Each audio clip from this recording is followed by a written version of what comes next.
She was interested until you were.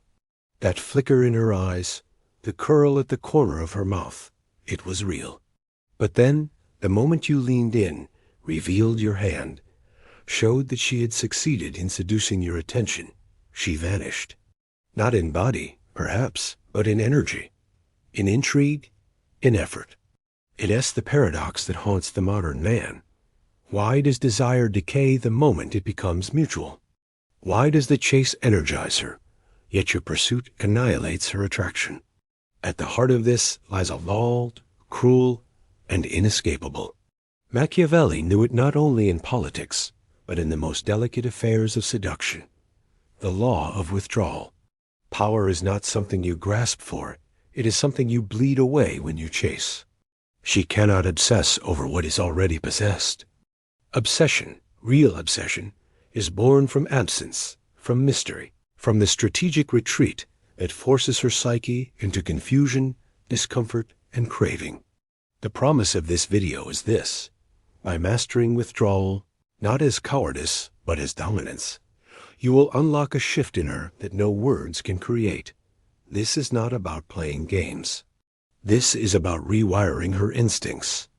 Because when you stop chasing, you are no longer reacting. You become the source, the axis, the sun she must now orbit. And it is within this inverted dynamic that obsession is born.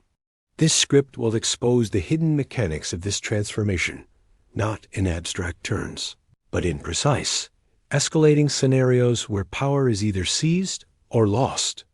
You will learn how to stop being the pursuer and become the pursued, not by hiding, but by controlling presence itself. Machiavelli wrote that men in general judge more from appearances than from reality. All men have eyes, but few have the gift of penetration.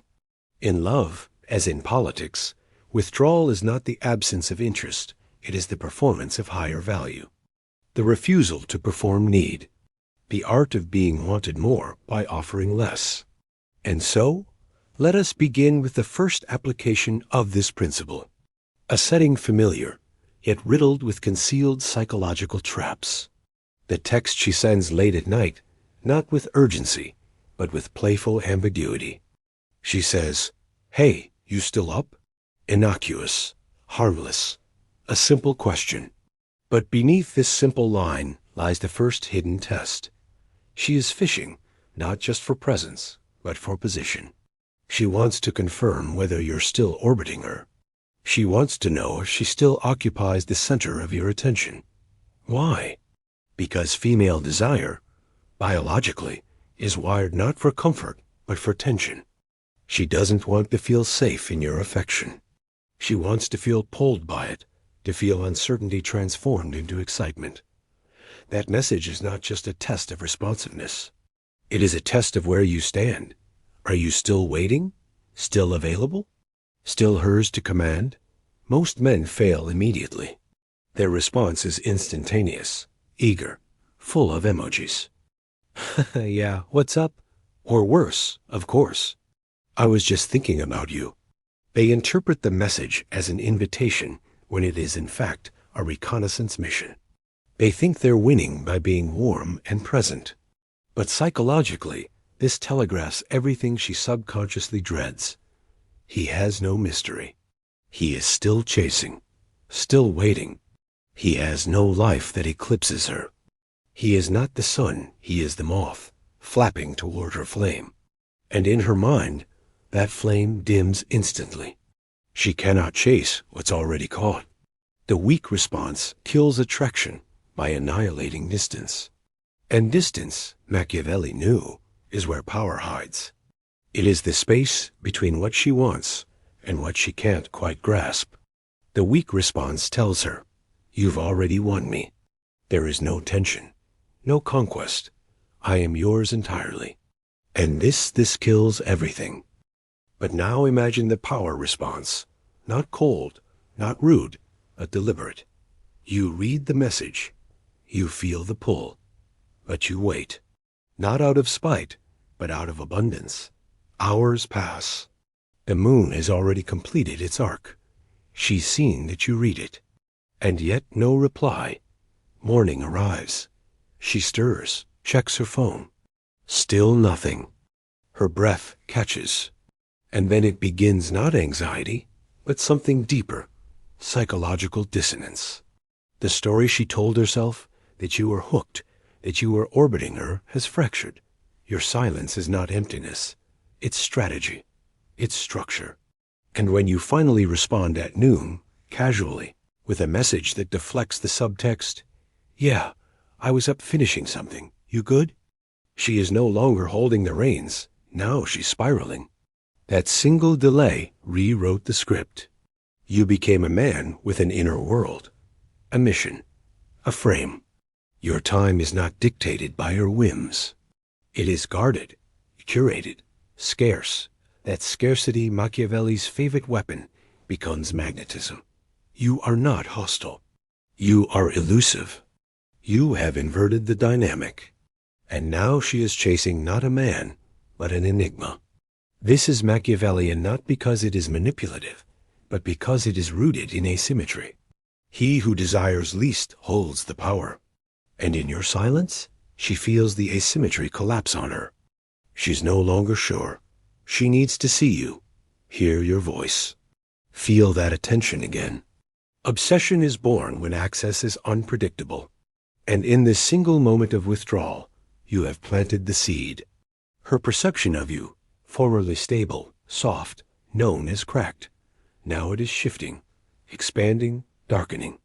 She is no longer sure of her effect on you, which means she must now work to regain it. And so begins the first phase of seduction by absence.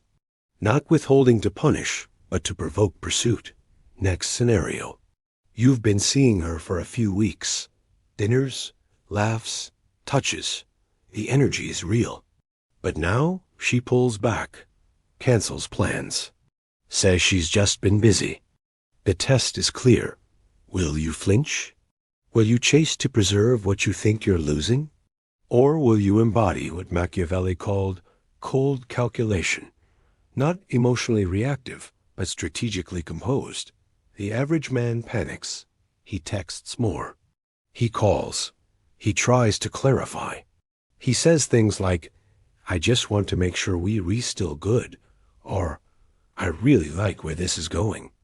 But what he's really saying is, "You've pulled away, and I can't survive that." What she hears isn't devotion, it's fragility. His surge in effort reveals the imbalance. He needs her attention more than she needs his. She knows now that she holds the power, and paradoxically, she begins to lose interest. Not because he cared, but because he proved himself uncentered. Women crave security, but they don't lust for it. Lust is born from the mysterious, and desperation is the end of mystery. The weak response here is death by clarity. It robs her of the unknown. It erases all tension. She feels no hunger to see him again because she knows he's already waiting. There's no seduction in the known. But the power response is elegant and devastating. You mirror her cancellation with warm indifference.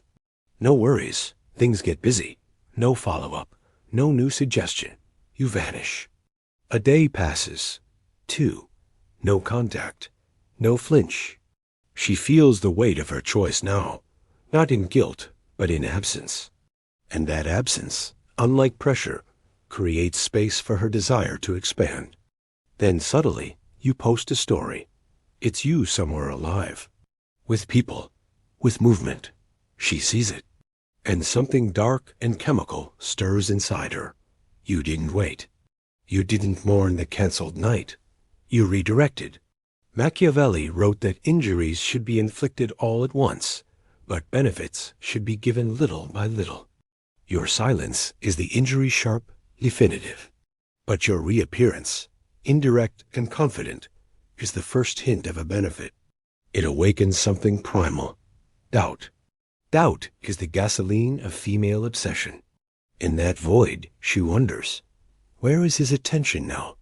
Who holds it? Why do I feel replaced? And suddenly, the game has reversed.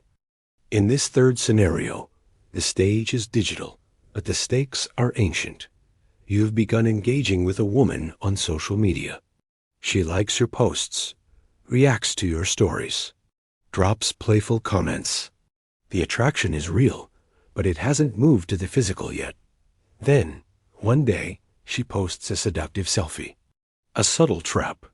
She's not just sharing, she's targeting. She wants to know who's watching, who reacts, who takes the bait. Beneath the layers of filters and captions, this is a performance of feminine power. She is fishing for confirmation of control. If you react quickly, dropping a fire emoji, liking it in seconds, or worse, sending a D, you failed the unspoken test. Because what she's really seeking isn't your validation. She's seeking your surrender. The weak response is to think this is your moment to escalate, to see the post as an invitation instead of a test. And so he comments, "Wow," or messages her, "You're looking amazing." He thinks he's complimenting her, but she doesn't read it as a gift. She reads it as a confession. He has revealed too much, too soon. Machiavelli teaches us, never give a favor that reveals your true position unless it serves your greater strategy. This man's comment is not just praise, it's evidence. It proves that she dominates his emotional state, that a single image from her can pull him out of orbit and make him expose his hunger. And so she smiles, but not because she's attracted, because she's confirmed. That small surge of dopamine she feels is the satisfaction of knowing she owns the frame. But once confirmed, the magic dies. He's now categorized, available, interested, predictable. In her unconscious mind, he is now the admirer, not the admired. Now contrast this with the Machiavellian response. You see the photo, but you do not react. You do not like. You do not comment. You do not message. You maintain digital silence. But behind the curtain, you post a story of your own nonchalant, but potent, you in a different setting, with people, with purpose. You don't compete with her photo, you transcend it. While others flood her notifications, your silence becomes noise. It is conspicuous, it stings, it ignites discomfort. Why didn't he respond? Did he even see it? Is he losing interest? Or worse, is his attention already claimed by someone else? And now, in that vacuum of feedback, her brain spirals into obsession. Because this isn't just about a photo anymore. It's about her self-image. She needs to recover the feeling of being powerful in your eyes. Her next move is calculated. She watches your stories, likes your post, sends a subtle reply. And in that moment, the chase begins anew. Only now, you are the object. Her perception shifts from "I got him" to "Why don't I?" Her curiosity expands, not because you are aloof, but because you are sovereign. Machiavelli understood that mystery is not a lack of information. It is the deliberate control of revelation. When you deny the impulse to react, you control the tempo of the interaction. You create asymmetry, not through dominance, but through emotional distance. And that distance pulls her in like gravity. Now we move to the fourth scenario. A woman you're dating begins to test the boundaries of control. During a conversation, she interrupts more often, teases with subtle put-downs, mentions other men perhaps casually, perhaps pointedly. This is the escalation phase, where her psyche seeks to measure your strength. This is not cruelty, it is biology. Her unconscious mind wants to see if your confidence is structural or situational. Can it withstand pressure?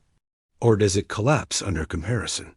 The weak male response is to defend, to explain, to reclaim his value through logic. He says things like, "Oh, I'm not worried about other guys," or "That's funny, but kinda rude." His tone betrays discomfort. His eyes search for affirmation. His frame cracks. And in that crack, she sees what Machiavelli warned about in leaders' emotional vulnerability, mistaken for sincerity. It may earn pity, but never loyalty. In romantic dynamics, that translates to fading attraction. When he reacts to her provocations, He exposes that her words matter more than his frame, that he is not the immovable force, but the one moved. She now holds not just psychological leverage, but a subconscious sense of superiority. And once that perception settles, desire decays. The power response is surgical. When she drops the name of another man or makes a biting remark, you don't react at all. You let it land and dissolve. Your expression remains amused, detached, maybe even slightly entertained. You redirect the conversation effortlessly, signaling that her attempt at destabilizing you has failed to penetrate. But it's not coldness. It's volume control. You do not fight for status. You emanate it. Machiavelli argued that true authority is demonstrated by restraint, not reaction. Your silence in the face of her test is louder than any rebuttal. It communicates. Your provocations are beneath the level at which I operate. And in that silence, you are no longer just a man, you're a presence. The emotional leader. The one who sets the weather. Her perception begins to morph again. She watches you with new eyes, not as someone she's testing, but as someone she hopes to please. Her attempts to rattle, you evolve into attempts to impress. The dynamic has turned. Now, the fifth scenario unfolds in the most fragile space of all emotional intimacy. You've been seeing each other for months.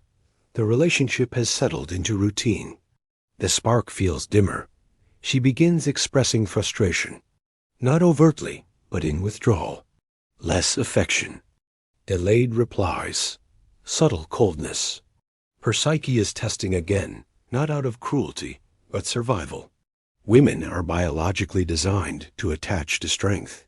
When comfort replaces challenge, when affection is no longer earned but assumed, the feminine instinct begins to withdraw not to destroy, but to stimulate polarity. This is a deep and invisible test. She wants to see, are you still the man she admired, the man whose attention felt rare, valuable, alive? Or have you become emotionally dependent, too available, too willing to appease? Most men collapse under this pressure.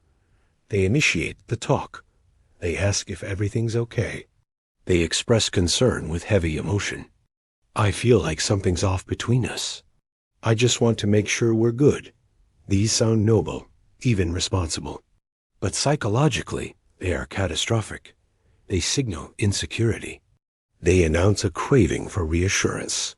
The masculine frame dissolves into the emotional, and in her mind, it's over. Not because of what was said, but because of what was felt. He needs her more than she needs him. That asymmetry triggers disinterest. Not consciously, but biologically. And worse, it tells her he's afraid to lose her. That fear kills erotic tension. The power response in this moment is subtle, but lethal. You do not chase her warmth. You do not interrogate her coldness. You match it with detachment. Not bitterness depth. You begin to disappear, not physically, but energetically. Your availability contracts. Your messages become shorter, less frequent. You engage in your world, your work, your mission, your body. You recenter. You remove her from the throne of your attention. And then something ancient reactivates in her. Uncertainty. The same man who once craved her presence is now slipping into silence, not in anger, but in purpose. And this reversal ignites anxiety. But unlike male anxiety, which weakens desire, female anxiety under these conditions fuels it. Because now, she is the one pursuing safety in the connection. She is the one wondering what's changed. Who has his attention? Why isn't he trying to fix this? The feminine is wired to chase emotional validation when it becomes scarce, but only when that scarcity feels grounded in strength, not games. You haven't ghosted. You've just reallocated attention to self-sovereignty. This is Machiavelli's genius weapon, withdrawal as a strategy of domination. In love, as in politics, he understood that absence magnifies presence, that people value what withdraws more than what clings. And your withdrawal is not rejection, it is valuation. You value your center so deeply that you will not offer it to someone who does not cherish it. And now, the shift. One night, she reaches out again, softly. "Hey, how have you been?" Her tone is humble, uncertain, curious. This is not just a message. It's a signal. She is re-entering your orbit, but this time with reverence. She feels the difference. She remembers what it felt like to have your attention, and now, in its absence, she feels the ache of its loss. Obsession is born in this ache. It is not instant. It is not loud. It grows quietly, in the dark corners of her thoughts. Each time she wonders what you're doing, who you're with, why she's not the center anymore. You have re-established polarity, not through conflict, but through controlled distance. She now sees you as a man who does not need her, but who chose her. And that voluntary choice, when she feels she had to earn it, is worth infinitely more than any confessed affection. Her perception of you has transformed. You are no longer a source of comfort. You are a source of value, the value she must pursue. And in that pursuit, obsession takes root. The dynamic has inverted. You have withdrawn, and in doing so, drawn her in more deeply than proximity ever could. Let us now consolidate the arsenal. The 5 power responses. Silence after the late-night text. Indifference to her canceled plans. Non-reaction to the seductive post. Stoic calm in the face of emotional tests. And controlled withdrawal from fading intimacy. These are not tactics. They are expressions of a single thesis. Desire is maintained through asymmetry, and obsession is created through absence. Machiavelli's law of withdrawal is not cruelty. It is craftsmanship. It is knowing when presence is a gift and when absence is a greater one. Each of these moments rewires her perception, not through words, but through energy. You are not chasing her. You are orbiting your mission. And from that orbit, she feels pulled, magnetized, not because you want her, but because you are no longer chasing her. Now the final descent. If you are still watching, if your eyes have traced every word of this labyrinth, then you already feel it, the truth behind every lost spark, every ghosted message, every attraction that seemed so real but slipped away. It wasn't what you said. It was how much you gave away. Too soon. Too freely. Too much. But now you see the path, not of games, not of manipulation, but of strategic presence, of chosen silence, of Machiavellian withdrawal. Power in love does not belong to the loud, the expressive, the emotionally naked. It belongs to the man who knows when to vanish, who doesn't ask to be chosen, but forces her to wonder why she wasn't. If you've ever felt the sting of being forgotten, overlooked, or discarded, understand, the feminine mind is not cruel. It is wired to seek mystery, tension, and strength. Be the man who supplies all 3, not through performance, but through poise. This is not about becoming cold. It is about becoming unforgettable, and that begins the second you stop chasing. When you become the one who withdraws, she becomes the one who hunts. That is the reversal. That is the power. That is the obsession. Now watch the next video, Why Women Want the Man Who Can Leave at Any Moment, Nietzsche's Law of Indifference. Your transformation has just begun.